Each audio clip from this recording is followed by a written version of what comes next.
അസ്സലാമു അലൈക്കും വറഹ്മത്തുള്ളാഹി വബറകാതുഹു. ബിസ്മില്ലാഹിർ റഹ്മാനിർ റഹീം. അൽഹംദുലില്ലാഹി റബ്ബിൽ ആലമീൻ. അസ്സലാത്തു വസ്സലാമു അലാ അഷ്റഫിൽ മുർസലീൻ വഅലാ ആലിഹി വസഹ്ബിഹി അജ്മഈൻ. അമ്മാ ബഅദ്.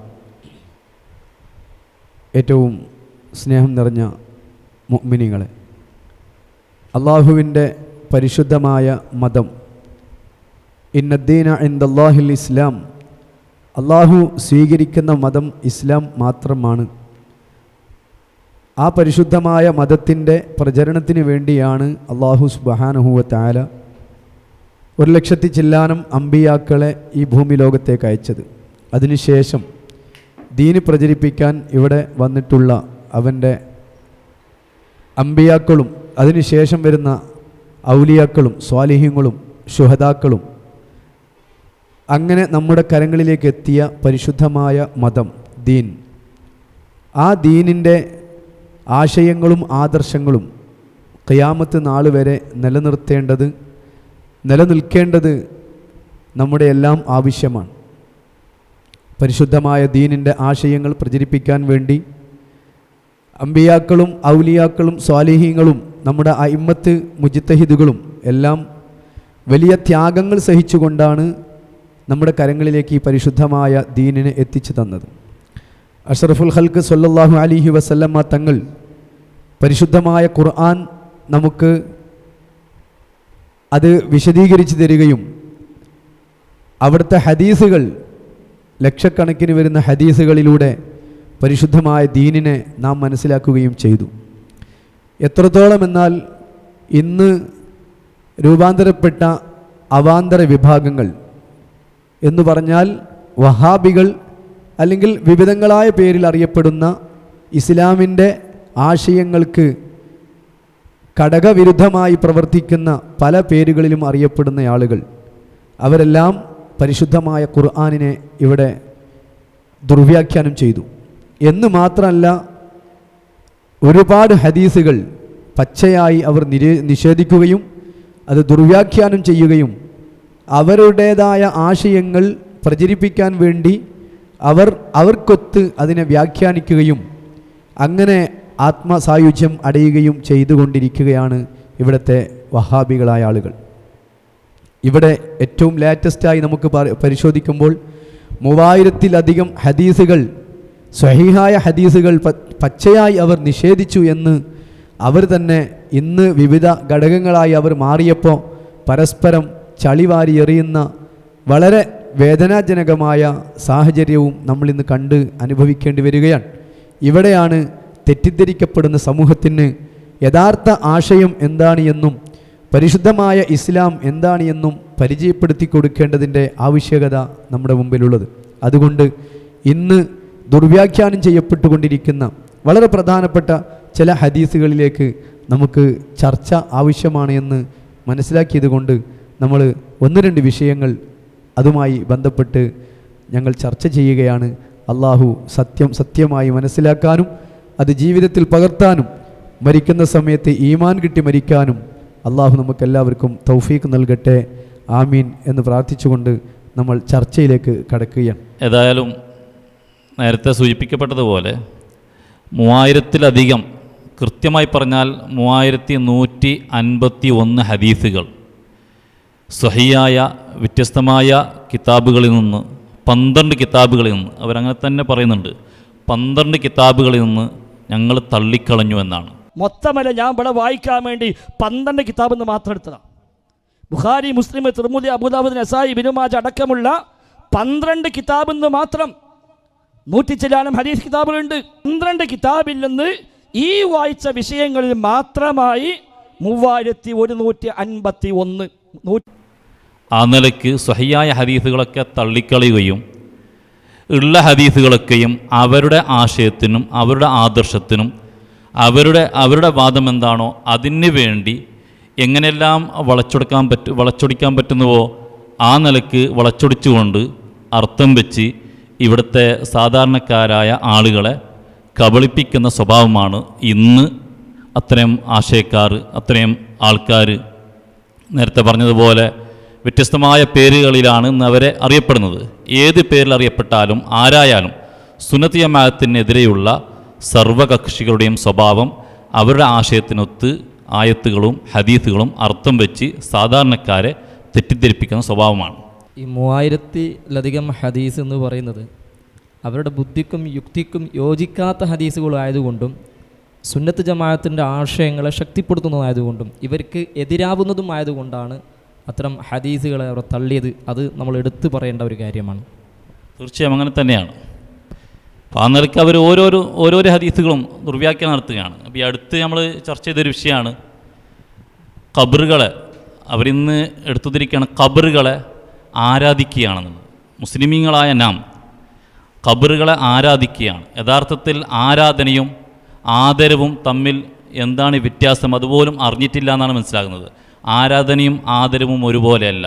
ഇവിടുത്തെ ഒരൊറ്റൊരു മുസ്ലിമും ലാ ഇലാഹ ഇല്ലല്ലാ മുഹമ്മദ് റസൂലുള്ളാ എന്ന് പൂർണ്ണമായും വിശ്വസിക്കുന്ന അഹ്ലുസുന്നത്തി വൽ ജമാഅത്തിൻ്റെ ആളുകൾ അള്ളാഹു അല്ലാത്ത ഒരാളെയും ആരാധിച്ചിട്ടില്ല. അങ്ങനെ ആരാധിക്കുകയാണെങ്കിൽ അവൻ കടുത്ത മുശ്രിക്കാണ്, അവൻ കാഫിർ തന്നെയാണ്. കാരണം അള്ളാഹു അല്ലാത്തവരെ ആരാധിക്കാൻ ഒരാളും എവിടെയും പറയുന്നില്ല. ചുരുക്കി പറഞ്ഞാൽ അവർ ഓരോരോ ഹദീസിനെയും അവർക്കൊത്ത് അതിൻ്റെ അർത്ഥങ്ങളൊക്കെ മാറ്റി ജനങ്ങളെ തെറ്റിദ്ധരിപ്പിച്ചു കൊണ്ടിരിക്കുകയാണ്. മടിയിൽ കിടന്നുകൊണ്ട് പറയുന്ന വാക്കെന്താണെന്നറിയോ? അലൽ യഹൂദി വന്നസ്വാറ, അല്ലാഹുവിന്റെ ശാപമുണ്ട്.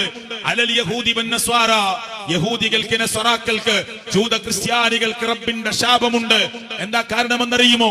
ഇത്തഖദു ഖുബൂർ അംബിയാഇഹിം മസാജിദ, അവർ അംബിയാക്കന്മാരുടെ ഖബറുകളെ ആരാധനാ കേന്ദ്രങ്ങളാക്കി മാറ്റിയവരാണ്, സുജൂദിന്റെ കേന്ദ്രങ്ങളാക്കി മാറ്റിയവരാണ്. അതിൽപ്പെട്ട ഒരു ഹദീസ് ഞാൻ ഇപ്പോൾ പറയാം. ലാ തത്തഖിദു ഖബ്രി ഈദ, നബി സല്ലല്ലാഹു അലൈഹി വസല്ലം തങ്ങൾ പറഞ്ഞ ഹദീസാണ്. ആ ഹദീസ് അവരിപ്പോൾ സുന്നികളായ മുസ്ലിമീങ്ങളായ നാം കഴിക്കുന്ന ഉറൂസ് അല്ലെങ്കിൽ നാം ചെയ്യുന്ന മഹാന്മാരായ അമ്പിയാക്കളെയും ഔലിയാക്കളെയും സിയാറത്ത് ചെയ്യുക, ആ സിയാറത്തിനെതിരാണ്. എൻ്റെ ഖബറിനെ നിങ്ങൾ ഈദാക്കണ്ട, ആഘോഷമാക്കണ്ട എന്ന അർത്ഥം, അതിൻ്റെ ബാഹ്യമായ അർത്ഥം വെച്ച് നബി സല്ലല്ലാഹു അലൈഹി വസല്ലം തങ്ങൾ പറഞ്ഞിട്ടുണ്ട്, എൻ്റെ ഖബറിൻ്റെ അരികിൽ നിങ്ങൾ ഒരുമിച്ചുകൂടി ഒരു ആഘോഷം ഉണ്ടാക്കണ്ട എന്ന നിലക്ക് പറയുമ്പോൾ അത് ഉറൂസാണ് അത് ലക്ഷ്യമിടുന്നത് എന്ന് അവർക്കൊത്തൊരർത്ഥം. അങ്ങനെ ഒരു മുഹദ്ദിസും ആ ഹദീസിന് അങ്ങനെയുള്ളൊരു വ്യാഖ്യാനം നൽകിയിട്ടില്ല, ലോകത്തൊരാൾ നൽകിയിട്ടില്ല. മാത്രവുമല്ല ഈ ഇവിടുത്തെ അത്തരം ആളുകൾ അംഗീകരിക്കുന്ന അവരുടെ ഏറ്റവും വലിയ നേതാവായി കൊണ്ടാടുന്ന ഷൗക്കാനി തന്നെ പറയുന്നത് എന്താണ്? ലാ തത്തഖിദു ഖബ്രി ഈദ ബിഅന്നഹു യദുല്ലു അലൽ ഹസ്സി അലാ കസ്റത്തി സിയാറത്തി ലാ അലാ മൻഇഹ. ആ ഹദീസ് അറിയിക്കുന്നത് എന്താണ്? അലാ കസ്റത്തി സിയാറത്ത് കൂടുതൽ ചെയ്യണം എന്നതിൻ്റെ മേൽ പ്രേരിപ്പിക്കുകയാണ്. നബി സല്ലല്ലാഹു അലൈഹി വസല്ലം തങ്ങൾ പറഞ്ഞ ഈ ഹദീസ് നിങ്ങൾ സിയാറത്ത് കൂടുതൽ ചെയ്യണം, സിയാറത്തിനെ അധികരിപ്പിക്കണം എന്നതിൻ്റെ മേൽ പ്രേരിപ്പിക്കുന്നൊരു ഹദീസാണ് ലാ തത്തഖിദു ഖബ്രി ഈദ എന്നുള്ള ഹദീസ്. കാരണം ആ നിലയ്ക്ക് ഷൗക്കാനി അദ്ദേഹത്തിൻ്റെ കിതാബിൽ വളരെ വ്യക്തമായി പറയുകയാണ്. നമ്മുടെ എല്ലാ മുഹദ്ദിസുകളും പറയുന്നത് അങ്ങനെ തന്നെയാണ്. ഷൗക്കാനി അടക്കം പറയുന്നത് എന്താണ്? ആ ഹദീസ് കൊണ്ടുള്ള ഉദ്ദേശം നിങ്ങൾ കൂടുതൽ സിയാറത്തിനെ അധികരിപ്പിക്കണം. ഇത് ലാ തത്തഖിദു ഖബ്രി ഈദ, അതേപോലെ തന്നെ അതിനോട് സമാനമായ ലാ തജ്അൽ ഖബ്രി വസനൻ ലാനല്ലാഹു ഖൗമൻ ഇത്തഖദു ഖുബൂർ അംബിയാഹിം മസാജിദ, ഇങ്ങനെ തുടങ്ങിയ പല ഹദീസുകളെയും ദുർവ്യാഖ്യാനം നടത്തിക്കൊണ്ട് ഇന്നത്തെ പുത്തനാശയക്കാർ പാവങ്ങളായ മുസ്ലിമീങ്ങളുടെ ഇടയിൽ ഭിന്നിപ്പിച്ച് നാമൊക്കെയും ഒരുപാട് പഴക്കമുള്ള നമ്മുടെ ആചാരങ്ങളെയും നമ്മുടെ ഫുറൂസിനെയും നമ്മുടെ സിയാറത്തുകളൊക്കെയും നാം മുശ്രിക്കീങ്ങളാണ്, സിയാറത്ത് ചെയ്യലോടുകൂടി ഔലിയാക്കളുടെ ഖബറിൽ പോയി നാം സുജൂദ് ചെയ്യുകയാണ്, അത് മസാജിദ സുജൂദിൻ്റെ കേന്ദ്രങ്ങളാക്കി മാറ്റുകയാണ്, അവിടെ പോയി ആ ഔലിയാക്കളോട് നാം ആരാധിക്കുകയാണ്, അവരെ വിളിക്കുകയാണ്, അവരെ നാം ദൈവമാക്കുകയാണ്. ഇങ്ങനെ വരുത്തി തീർക്കുന്നതാണ് ഇന്നത്തെ പുത്തനാശയക്കാരുടെ സ്വഭാവം. തെറ്റിദ്ധരിപ്പിക്കുകയും ചെയ്യുന്ന പ്രവണത വളരെയേറെ കൂടി വരുന്ന ഒരു കാലഘട്ടമാണ്. അതുകൊണ്ട് തന്നെയാണ് ഈ ഹദീസുകൾ ഇവിടെ ചർച്ചക്കെടുത്തതും. അതുപോലെ തന്നെ സമാനമായ ഒരു ഹദീസാണ് തദ്ദ ഗളബുല്ലാഹി അലാ ഖൗമിൻ ഇത്തഖദു ഖുബൂർ അംബിയാഇഹിം മസാജിദ. നേരത്തെ പറഞ്ഞതുപോലെ ഒരു വിഭാഗം ആളുകളുടെ മേൽ അല്ലാഹുവിൻ്റെ ലാനത്ത് ശക്തമായിരിക്കുന്നു എന്നാണ്. ആരാണ് ആ ആളുകൾ? അത് മറ്റൊരു ഹദീസിൽ കാണാം, ലാനത്തുല്ലാഹി അലൽ യഹൂദി വന്നസാറ ഇത്തഖദു ഖുബൂർ അംബിയാഇഹിം വസ്വാലിഹിം മസാജിദ. അവരുടെ അംബിയാക്കളുടെ അല്ലെങ്കിൽ അവരുടെ സൽവർത്തരായ ആളുകളുടെ ഖബറുകളെ ആരാധനാ കേന്ദ്രമാക്കുന്ന ആളുകളെയാണ്, അഥവാ യഹൂദികളെയും ക്രിസ്ത്യാനികളെയും കുറിച്ചിട്ടാണ് ഈ ഹദീസ്. ഇതിൻ്റെ താല്പര്യം അല്ലാതെ ഇന്നത്തെ മുസ്ലിമീങ്ങൾ ചെയ്യുന്നത് പോലെ ഖബർ സിയാറത്തിനെയോ അല്ലെങ്കിൽ അമ്പിയാക്കൾ ഔലിയാക്കളുടെ സഹായത്തിനെ കുറിച്ചിട്ടോ സിയാറത്തിനെ കുറിച്ചിട്ടോ അല്ലെങ്കിൽ ഉറൂസിനെ കുറിച്ചിട്ടോ അല്ല എന്നത് വളരെ വ്യക്തമാണ്. കാരണം ഇമാമിയങ്ങൾ കൃത്യമായി അത് അവതരിപ്പിക്കുക, അതിൻ്റെ താല്പര്യം എന്താണെന്ന് കൃത്യമായി അവരുടെ ഗ്രന്ഥങ്ങളിൽ രേഖപ്പെടുത്തി വെച്ചിട്ടുണ്ട്. അതിൽ പ്രധാനപ്പെട്ട ഒരു വിഷയമാണ് മഹാനായ ഇബ്നു ഹജറുൽ അസ്കലാനി റഹ്മത്തുള്ളാഹി അലൈഹി അമീറുൽ മുഅ്മിനീന ഫിൽ ഹദീസ് ഇമാം ഇബ്നു ഹജറുൽ അസ്കലാനി റഹ്മത്തുള്ളാഹി അലൈഹി തൻ്റെ ഫത്തുൽ ബാരിയിൽ ഈ ഹദീസ് ഉദ്ധരിച്ചുകൊണ്ട് മഹാനവറുകൾ പറയുന്നുണ്ട്, ഇത് എൻ്റെ പോക്കറ്റിൽ നിന്ന് എടുത്ത അർത്ഥമല്ല, അല്ലെങ്കിൽ വിശദീകരണമല്ല, അല്ലെങ്കിൽ നമ്മൾ ആരും പറയേണ്ട. ഒരുപാട് ഹദീസിങ്ങൾ, ലക്ഷക്കണക്കിന് ഹദീസുകൾ മനപ്പാടമുള്ള മുഹദ്ദീസിങ്ങൾ, ഇമാമിങ്ങൾ, അത് എടുത്തു പറയേണ്ട ഒരു വിഷയമാണ്. അതൊരു എടുത്തു പറയേണ്ട ഒരു വിഷയം. കാരണം ഇവിടെ സാധാരണ നമ്മുടെ മുത്തനാശക്കാരൊക്കെയും അവരവരുടെ അർത്ഥം വെക്കുന്നുണ്ട്. ഈ പോക്കറ്റ് എന്ന അർത്ഥം നമുക്ക് ആർക്കും ആവശ്യമില്ല. കിതാബ് എടുത്ത് ഉദ്ധരിച്ചുകൊണ്ട് മഹാന്മാരുടെ ഉദ്ധരങ്ങൾ അത് വായിച്ചർത്ഥം വെക്കണം. അതെ, അങ്ങനെയാണ് ചെയ്യേണ്ടത്. സ്വന്തം താല്പര്യത്തിനനുസരിച്ച് വ്യാഖ്യാനിക്കുക, ദുർവ്യാഖ്യാനിക്കുക. അതിനപ്പുറം മഹാന്മാർ അതുമായി ബന്ധപ്പെട്ട് എന്തു പറഞ്ഞു എന്ന് ഒരു വരി പോലും അവർ വായിക്കാറില്ല, പറയാറില്ല എന്നതാണ്.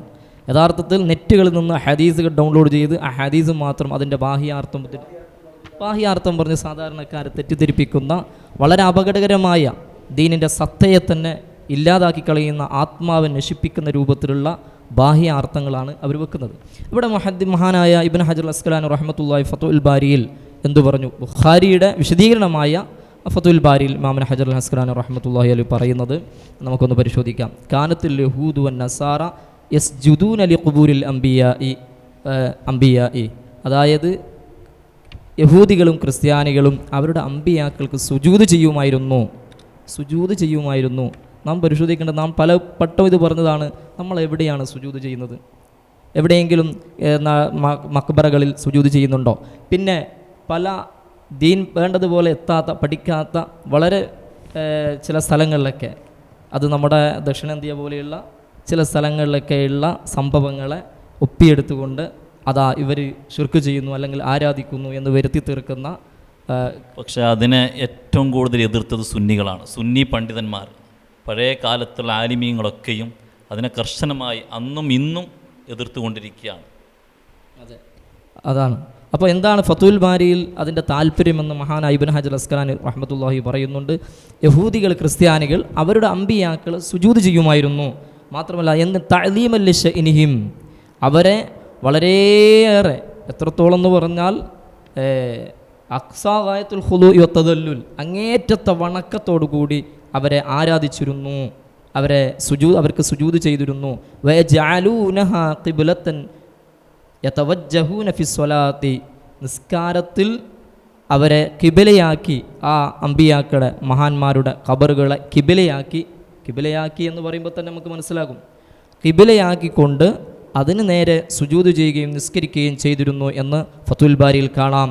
മാത്രമല്ല ഒത്തഹദൂഹ ഔസാന, അവരെ വിഗ്രഹമാക്കി വെച്ചിരുന്നു. അവരുടെ രൂപങ്ങൾ, അവരുടെ ചിത്രങ്ങൾ പ്രതിഷ്ഠിച്ച് അവർക്ക് ആരാധിക്കുന്ന, അവർക്ക് സുജൂദ് ചെയ്യുന്ന ഈ ഒരു അവസ്ഥയെക്കുറിച്ചിട്ടാണ് ആ ഹദീസിൽ പ്രതിപാദിക്കുന്നതെന്ന് മഹാനായ അമീറുൽ മുഅ്മിനീന ഫിൽ ഹദീസ് ഇബ്നു ഹജറുൽ അസ്കലാനി റഹ്മത്തുള്ളാഹി അലൈഹി പറയുന്നത് കാണാം.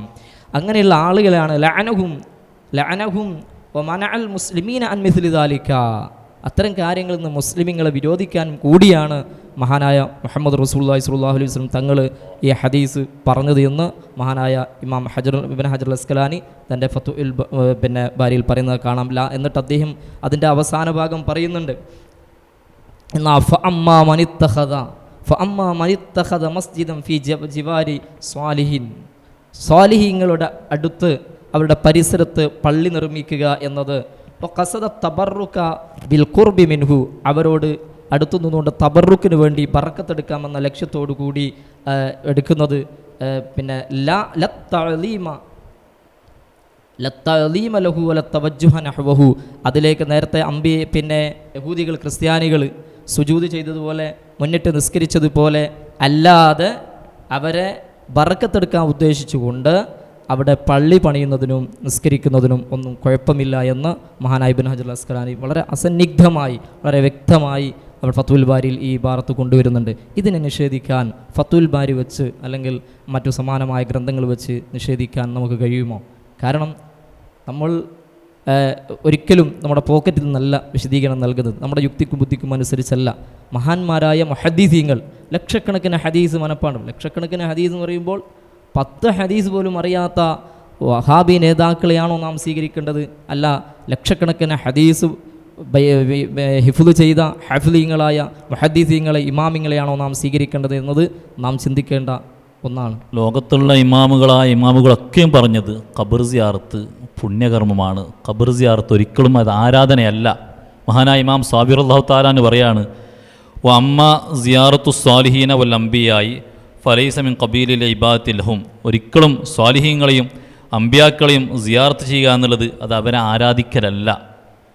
അവരാരാധിക്കുന്ന ആരാധന എന്നുള്ള നിയ്യത്തോടു കൂടി സിയാറത്ത് ചെയ്യേണ്ട ആവശ്യമില്ല.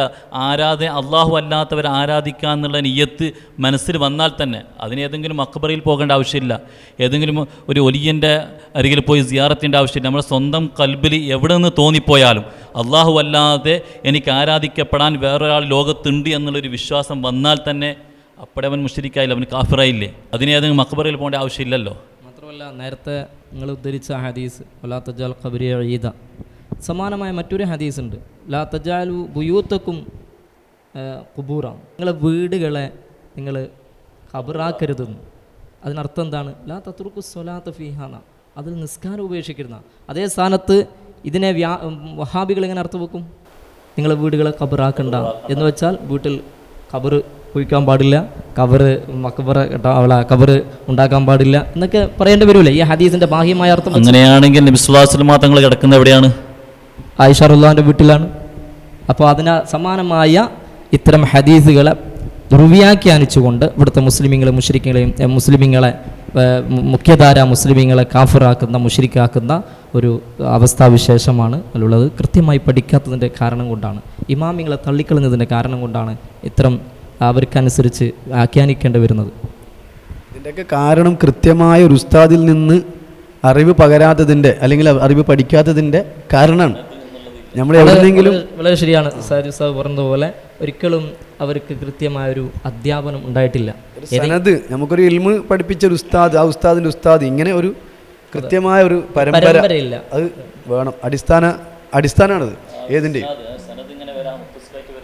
അപ്പോൾ അതില്ലാതെ വരുമ്പോഴാണ് അറബി പദങ്ങൾ നിഘണ്ടു നോക്കിയും വ്യാഖ്യാനങ്ങൾ നോക്കിയും അതിൻ്റെ അർത്ഥങ്ങൾ ഇങ്ങനെ ബാഹ്യമായ. മാത്രമല്ല ഈ അടുത്ത് ഇവരുടെ മലയാള പരിഭാഷ നോക്കി സാധാരണക്കാരായ വഹാബി ആളുകൾ അവർക്ക് ബുദ്ധിക്കും യുക്തിക്കും അനുസരിച്ച് ഖുർആൻ തന്നിഷ്ടപ്രകാരം വ്യാഖ്യാനിക്കാൻ തുടങ്ങിയത് വ്യാപകമായി പല അർത്ഥങ്ങളും പല രൂപത്തിലും വ്യാഖ്യാനിക്കാൻ തുടങ്ങിയപ്പോഴാണ് ഇവരുടെ നേതാവ് ഒരു മൗലവി പറയുകയുണ്ടായി.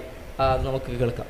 ചില ആളുകൾ ചിലപ്പോൾ ഖുർആൻ ലാ ഇലാഹ ഇല്ലല്ലാഹ്, ജനങ്ങൾ ചിലരുടെ അവസ്ഥ അത്ഭുതമാണ്. ചിലപ്പോൾ അറബി പോലും ഒന്നും അറിയണ്ടാവില്ല. ഖുർആനിന്റെ പരിഭാഷ നോക്കിയിട്ട് അവൻ ഇതാ കണ്ടെത്തിയിരിക്കുന്നു എന്ന് പറഞ്ഞ് പുതിയൊരു ആശയം ഉണ്ടാക്കിക്കൊണ്ട് എന്നിട്ട് അതിനു വേണ്ടി തർക്കിക്കും. അവൻ പരിഭാഷ മാത്രമേ വായിച്ചിട്ടുള്ളൂ.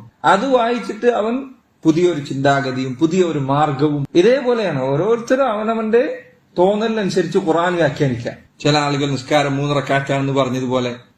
സഹോദരങ്ങളെ, വളരെ ശ്രദ്ധിക്കേണ്ട കാര്യമാണ് ഇത്. അപ്പൊ അത്രത്തോളം തൻ്റെ അണികൾക്ക് വഹാബി നേതാക്കൾ മുന്നറിയിപ്പ് നൽകുന്ന ഒരു ഘട്ടം വരെ ഇവരുടെ ദുർവ്യാഖ്യാനങ്ങളെ കൊണ്ട് എത്തി എന്നതാണ്, അവർക്ക് പറയേണ്ട വന്നു എന്നതാണ് വസ്തുത. ഇൻഷാ അല്ലാഹ് നമുക്ക് ഇന്ന് ഈ ഒരു വിഷയം ഇവിടെ നമുക്ക് നിർത്താം. തുടർന്ന് ഇത്തരം വിഷയങ്ങൾ, സമൂഹത്തിൽ തെറ്റിദ്ധരിപ്പിക്കപ്പെടുന്ന ഹദീസുകളും ആയത്തുകളടക്കം തുടർന്ന് നമുക്ക് ചർച്ച ചെയ്ത് തെറ്റിദ്ധരിക്കപ്പെട്ട ആളുകൾക്ക് ഇൻഷാ അല്ലാഹ് നമുക്ക് തിരുത്താൻ വേണ്ടി ഒരു ഉപാധി എന്ന നിലക്കാണ് നമുക്ക് ഈ പരിപാടി നമ്മൾ സംഘടിപ്പിച്ചിട്ടുള്ളത്. തീർച്ചയായിട്ടും സാദി ഉസ്താദ് പറഞ്ഞതുപോലെ ഇത് നമ്മൾ ആരെയും തോൽപ്പിക്കാനോ പരാജയപ്പെടുത്താനല്ല, ഇത് പരിശുദ്ധമായ ദീനിൻ്റെ അന്തസത്ത കൃത്യമായി മനസ്സിലാക്കാൻ വേണ്ടിയിട്ടാണ്. അതുകൊണ്ട് നിഷ്പക്ഷമായിട്ട് ഇത് വിലയിരുത്തുകയും പഠിക്കുകയും വേണമെന്ന് വളരെ വിനയത്തോടെ ഓർമ്മപ്പെടുത്തുക. നമുക്കിതുകൊണ്ട് ആരെയും ചെറുതാക്കാനോ ആരെയും പരിഹസിക്കാനോ ഒന്നും നമുക്ക് ലക്ഷ്യമില്ല. ഹക്ക് പഠിക്കണം, ഹക്ക് മനസ്സിലാക്കി ആ ഹക്കിൻ്റെ വഴിയിൽ മരണം വരെയും നമുക്ക് ജീവിക്കാൻ കഴിയണം എന്നുള്ള ഒരു വലിയ ലക്ഷ്യമാണ്. അള്ളാഹു നമുക്കതിന് തൗഫീക്ക് നൽകട്ടെ എന്ന് ദുആ ചെയ്തുകൊണ്ട് നമുക്കിന്ന് ഇൻഷാ അല്ലാഹ് ഇവിടെ പിരിയാം.